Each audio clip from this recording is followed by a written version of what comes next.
আলহামদুলিল্লাহি রাব্বিল আলামিন ওয়াসসালাতু ওয়াসসালামু আলা সাইয়্যিদিল মুরসালিন আম্মা বা'দ ফাআউযু বিল্লাহি মিনাশ শাইতানির রাজীম বিসমিল্লাহির রহমানির রহিম আসসালাতু ওয়াসসালামু আলাইকা ইয়া রাসূলাল্লাহ ওয়া আলা আলিকা ওয়া আসহাবিকা ইয়া হাবিবাল্লাহ আসসালাতু ওয়াসসালামু আলাইকা ইয়া নাবিয়াল্লাহ وعلى آلك وأصحابك يا نور الله প্রিয় ইসলামী ভাইরা মাদ্রাসার দর্শকবৃন্দ ওমর বিন আব্দুল আজিজ রাহমাতুল্লাহি তাআলা আলাইহি অনুষ্ঠান দেখার আমন্ত্রণ জানাচ্ছি। এই অনুষ্ঠানে একজন বান্দার জীবন কেমন হওয়া চাই, কিভাবে গড়া চাই, কিভাবে জীবনকে সাজানো দরকার, বিভিন্নভাবে আলোচনা হয়। আসুন তার আগে আখরি নবী নুরানি নবী মুহাম্মদ রাসূলুল্লাহ সাল্লাল্লাহু তাআলা আলাইহি ওয়াসাল্লামের উপর দরুদ শরীফ পড়ার ফজিলত সম্পর্কিত একটি হাদিসে মুবারাকা শ্রবণ করি।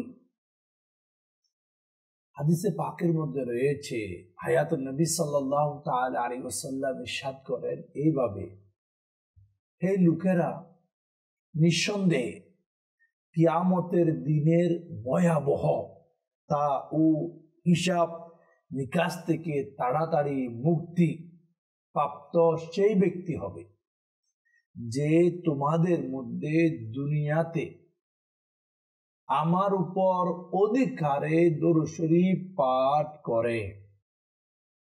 অর্থাৎ কিয়ামতের ভয়াবহ মুশকিলাত থেকে তাড়াতাড়ি নাজাত প্রাপ্ত ব্যক্তি সেই হবে যে তার জিন্দগির মধ্যে বেশি পরিমাণে আল্লাহ রাসূল সাল্লাল্লাহু তাআলা আলাইহি ওয়াসাল্লামের উপর দরুদ শরীফ পাঠ করবে। আসুন আমরাও নিয়ত করি, সাল্লু আলাল হাবিব সাল্লাল্লাহু তাআলা আলা মুহাম্মদ সাল্লাল্লাহু আলাইহি ওয়াসাল্লাম। ওমর বিন আব্দুল আজিজ রাহমাতুল্লাহি তাআলা আলাইহি একবার ওনার ভাষণে বয়ানে জনগণকে উদ্দেশ্য করে, জনসাধারণকে সম্বোধন করে বলতে লাগলো, হে লোকেরা, আল্লাহ পাককে আবশ্যক, আল্লাহ পাককে মেনে নাও আর আল্লাহ পাকের ভয় ভীতি প্রতিটি কিছুর বদলা, কিন্তু তার কোনো বদলা নাই। অর্থাৎ মাওলার ভয় ভীতিকে প্রতিটি মুহূর্তে ধারণ করে রাখো সর্বক্ষেত্রে। এই লোকেরা জনগণকে উদ্দেশ্য করে ওমর বিন আব্দুল আজিজ রাহমাতুল্লাহি তাআলা আলাইহি বলতে লাগলো, এই লোকেরা, আমি তোমাদের জন্য ধন সম্পদ ব্যয় না করে রেখে দেব না। হ্যাঁ, যেখানে প্রয়োজন রয়েছে ওই স্থানে ওই জায়গায় অবশ্যই খরচ করব। সবাইকে উদ্দেশ্য করে বলতেছে, মনে রাখবে আল্লাহ পাকের অবাধ্যতা করে মানুষের মন জয় করার জায়েজ নাই।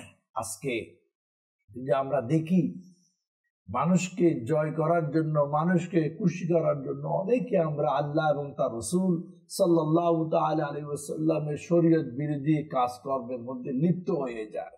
বলে না, মানুষকে রাজি করার জন্য মাওলার নাফরমানি করা যাবে না।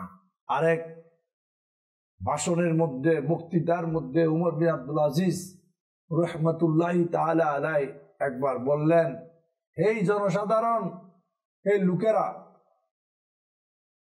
সুযোগ বেশি দীর্ঘ আর কিয়ামত বেশি দূরে নয়। যার মৃত্যু এসে গেছে তার জন্য কিয়ামত হয়ে গেছে। অর্থাৎ সুযোগ আছে এখনো বেশি তওবা করার, রাজি করার, কিন্তু কিয়ামত নিকটে। আর যার মৃত্যু এসে যায় তার জন্য কিয়ামত হয়ে গেছে। আল্লাহ পাক বুঝার তৌফিক দান করুন, আমাদের সুযোগকে কাজে লাগায়। অনেক সুযোগ আছে, নিঃশ্বাস এখনো বাকি, এগুলাকে কাজে লাগায়। কিয়ামত অতি সন্নিকট, জবাবদিহিতার দিন, মাওলার দরবারে দণ্ডায়মান হওয়ার দিন। हाँ सब बात सामने আল্লাহ পাক ওই দিনের জন্য আমাকে আপনাকে প্রস্তুতি জিন্দেগির মধ্যে নেওয়ার তৌফিক দান করো। উমর বিন আব্দুল আজিজ রহমতুল্লাহি তাআলা আলাইহি উনার সেনা প্রধানদের সৈন্য বাহিনীর কাউকে উনি একবার পত্র লিখলেন, চিঠি লিখলেন। মনে করো আমাদের মতো বর্তমানে তো টেক্সট মেসেজ আদান প্রদান হয়, তখন চিঠি হতো। কি লিখলেন? লিখলেন আল্লাহ পাকের মহত্ব ভীতি সবচেয়ে বেশি যোগ্য ওই ব্যক্তির জন্য যে মুসিবতে লিপ্ত রয়েছে, আর যে মুসিবতে বর্তমানে আমি অবস্থান করতেছি। উমর বিন আব্দুল আজিজ রহমতুল্লাহি তাআলা আলাইহি আরো লিখেন, আল্লাহ পাকের নিকট আমার চেয়ে বেশি কঠিন শাস্তির যোগ্য আর নাই, আর আমার চেয়ে নিকৃষ্ট আর কেউ নাই। নিজেকে বলতেছে সেনা বাহিনীর সদস্যের কাছে চিঠি লিখার মধ্যে। এরপর বললেন, আমি জানতে পারলাম তুমি নাকি যুদ্ধে যাচ্ছ, জিহাদের উদ্দেশ্যে রওনা হচ্ছ। তাই আমার বাসনা হলো কি? উমর বিন আব্দুল আজিজ রহমতুল্লাহি তাআলা আলাইহি বলল, আমার এটা বাসনা, ইচ্ছা, তুমি যখন জিহাদের যুদ্ধের ময়দানের সারিতে দাঁড়াবে, দণ্ডায়মান হবে, তখন মাওলার দরবারে দোয়া করবে। সৈনিককে উদ্দেশ্য করে চিঠির মধ্যে লিখতেছে, দোয়া করবে যেন আল্লাহ পাক তোমাকে শাহাদাতের মত নসিব করে। একজন রাষ্ট্রপ্রধান একজন সেনা বাহিনীর সদস্যকে কিভাবে লিখে শাহাদাতের মত? কেন? কারণটা কি? দেখেন, বন্দা মত নির্ধারিত, এটা কখন হবে আল্লাহ পাক নির্ধারণ করে দিয়েছে। আবার দুয়ার কারণও তকদির পরিবর্তন হয়। আর শাহাদাতের মত হলে লাভ কি? এটাই লাভ। বন্দার কবরের ডর নাই, কিয়ামতের ভয় নাই, জবাবদিহিতার চিন্তা নাই। কারণ যারা মাওলার রাস্তায় শহীদ হয়, আল্লাহ তাদেরকে জান্নাতি বেহিসাব জান্নাতি ঘোষণা করেছে। তাদের পরকালে ডর ভয় নাই। এই জন্য দোয়া করার জন্য বলা হচ্ছে, যখন যুদ্ধের ময়দানে দণ্ডায়মান হবে তখন মাওলার দরবারে দোয়া করো, আল্লাহ যেন তোমাকে শাহাদাতের মত নসিব করে। এখানে উমর বিন আব্দুল আজিজ রহমতুল্লাহি তাআলা আলাইহি নিজের জন্য শাহাদাতের মত নসিব হোক এই দোয়া করতে বললেন। কারণ মত আসবে, কিন্তু শাহাদাতের মত যেমন ফারুক আজম রাদিয়াল্লাহু তাআলা আনহু, উনার বাপের বাপ উমর বিন আব্দুল আজিজের, উনিও দোয়া করতো, আল্লাহ আমাকে মদিনায় মৃত্যু দাও, শাহাদাতের মৃত্যু দাও। তো বলার উদ্দেশ্য, উনি কাউকে নসিহত করতেন, আবার ওনার থেকে দোয়া নিতেন। আমাদেরও উচিত কাউকে নসিহত করা, আবার দোয়া চাওয়া। আল্লাহ পাক বুঝার তৌফিক দান করুন। হযরত সাইয়েদনা আবু সাঈদ রাহমাতুল্লাহি তাআলা আলাইহি বলেন, আমি কখনো কোনো মানুষের চেহারায় এমন ভয় ভীতি লক্ষ্য করি নাই যত বেশি ভয় ভীতি মাওলার উমর বিন আব্দুল আজিজ রহমতুল্লাহি তাআলা আলাইহির চেহারায় দেখেছি। একজন বাদশাহ খুশি হওয়ার দরকার, কিন্তু উনি সর্বদা আল্লাহ পাকের ভয়ে ভীত থাকতেন, কম্পিত থাকতেন। মানে আমার কি হবে, আমার কি হবে, সত্যি আমারও কি হবে, আপনারও কি হবে। কখনো আল্লাহ আমাদেরকে এই চিন্তা করার তৌফিক দান করুন। আর নিজের চিন্তায় আমরা এখন কেউ নাই। কেউ ঘরের চিন্তা, কেউ পরিবারের চিন্তা, কেউ দেশের চিন্তায়, কেউ স্কুলের চিন্তায়, কেউ প্রতিষ্ঠানের চিন্তায়, কেউ কারবারের চিন্তায়, কেউ চাকরির চিন্তায়। এক একজন এক এক ধরনের চিন্তায় ব্যস্ত, নিজের চিন্তায় কেউ নাই। আপনি বলবেন এটা কি কথা, সবাই তো নিজের চিন্তায় গাড়ি বাড়ি এটা সেটা করে। না না, আসল নিজের চিন্তা হচ্ছে আমার পরকালে কবরে কি হবে। আসল হাকিকতের চিন্তা হচ্ছে মওতের সময় আমার কি হবে। আসল হাকিকতের চিন্তা হচ্ছে মুনকির নকির যখন আমার আপনার কবরে আসবে তখন আমি কি জবাব দেব। এটা হচ্ছে আসল চিন্তা।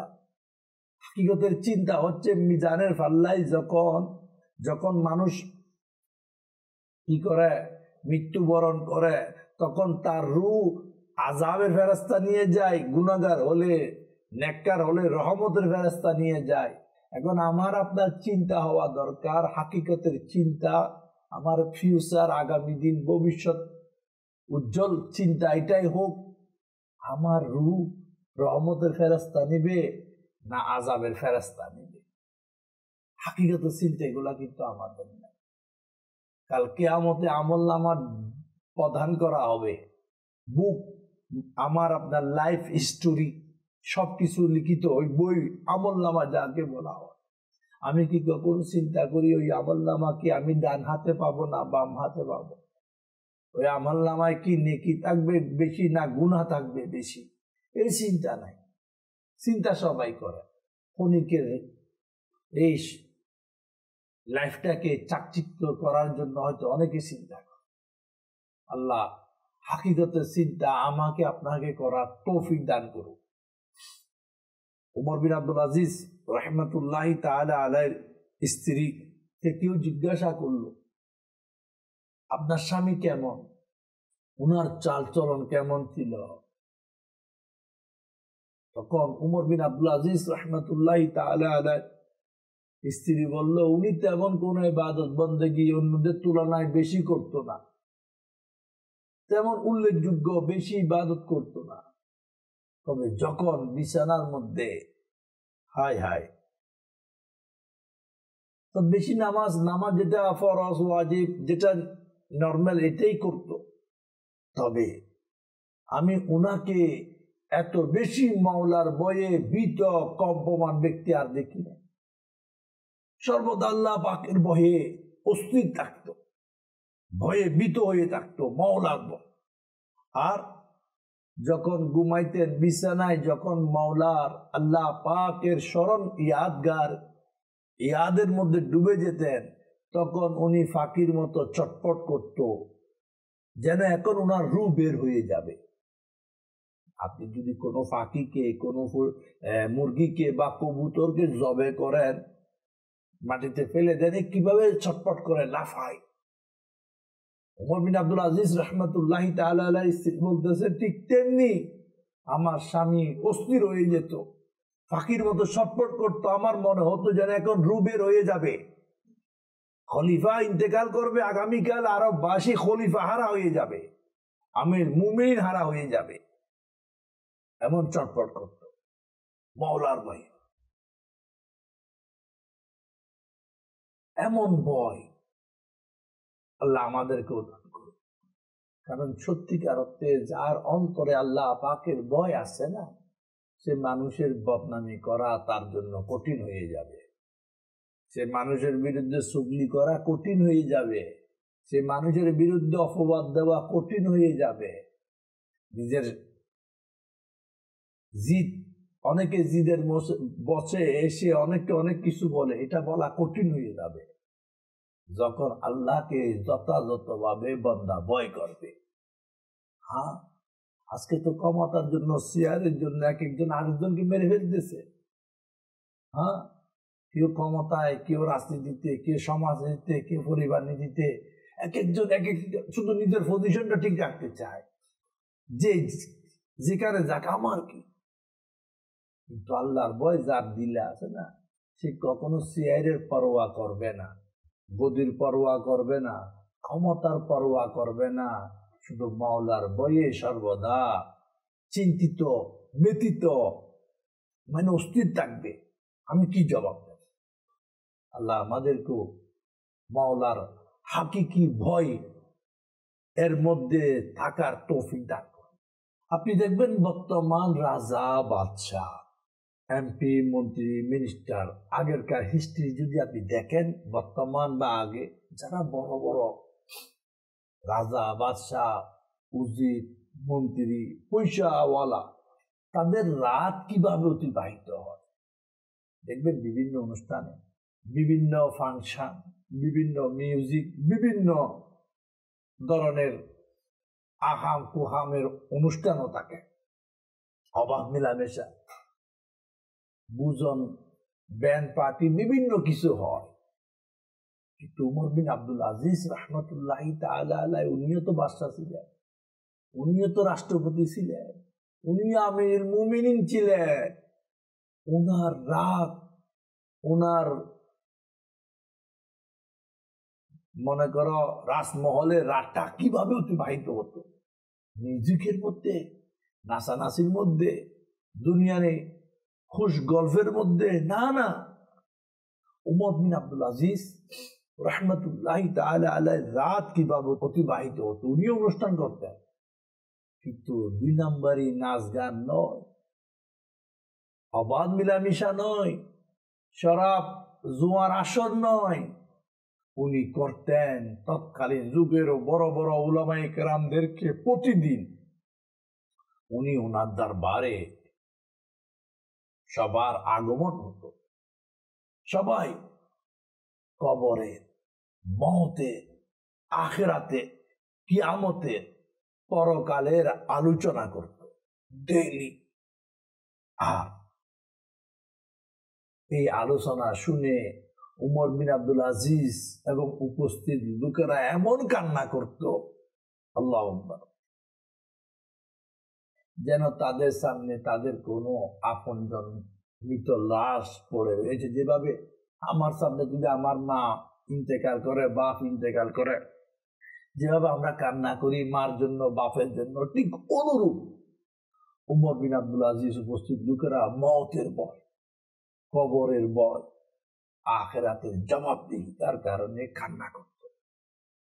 অনুষ্ঠানের নাম অনুষ্ঠান, কিন্তু অনুষ্ঠানের ধরনটা ভিন্ন ধরনের। কেউ হাসি তামাশার মধ্যে মগ্ন, কেউ নাচ গানে মগ্ন, কেউ নাফরমানির মধ্যে মগ্ন, আবার কেউ উমর বিন আব্দুল আজিজের মতো আল্লাহ পাকের ভয়ে, কবরের চিন্তায়, আখিরাতের চিন্তায় কান্নায় ডলে পড়ত।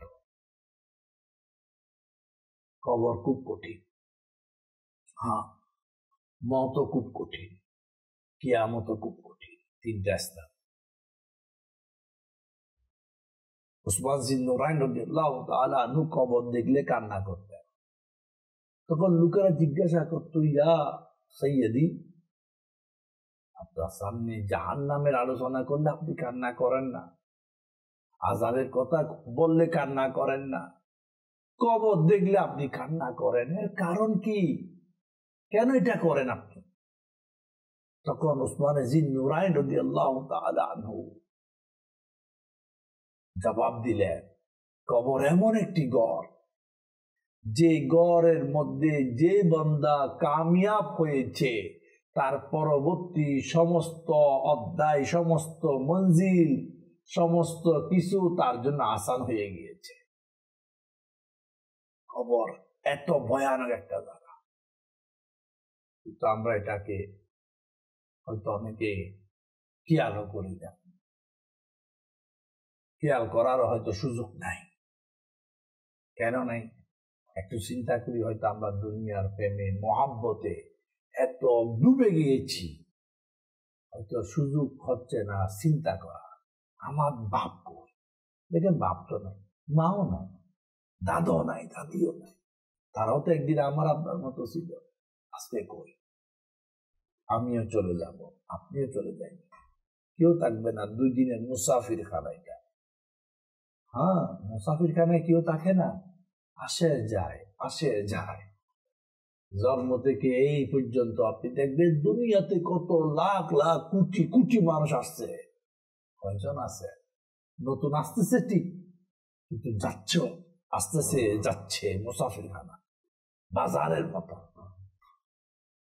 জিন্দগি খুবই বকতেছে, অল্প, এখন আছে তো এখন নেই। এটাকে গরিবত মনে করি, পরকালের চিন্তায় নিজেকে সাজাই, শুধু দৌলত, মসনদ, ক্ষমতা, বাহাদুরি, পজিশন, একটা কিছু আমি, আপনি, এগুলা কেউ কারণে মারা গেলে সব শেষ। বন্ধুও নাই, বান্ধবও নাই, আত্মীয় স্বজন নাই, যাদের জন্য সব ফিনিশ করলাম, এনার্জি তারাও নাই। এই জন্য নিজেকে নিজে দয়া করি, নিজের উপর নিজে এহসান করি। আল্লাহ পাক বুঝার তৌফিক দান করো। দর্শক জিন্দেগি অল্প একটা, কয়েক দিনের একটা কাহিনী, এটা যদি ভালো হয় তাহলে পরকালে আমার জন্য নাজাত হবে। আর এই কাহিনী জিন্দেগি যদি খারাপ হয়, নাফরমানি হয়, গুনার মধ্যে হয়, তাহলে পরকাল আমার আপনার আযাবের মধ্যে, মুশকিলাতের মধ্যে আমরা ফেসে যাব। আসুন আমরা নিজেকে বদলাই, গুনাহ থেকে বাঁচাই, নেকির পথে নিজেকে পরিচালিত করি। আল্লাহ পাক বুঝার তৌফিক দান করুন। আগামী অনুষ্ঠান দেখার আমন্ত্রণ রইল। আজকে এই পর্যন্ত। সাল্লু আলাল হাবিব সাল্লাল্লাহু তাআলা আলা মুহাম্মদ সাল্লাল্লাহু আলাইহি ওয়াসাল্লাম।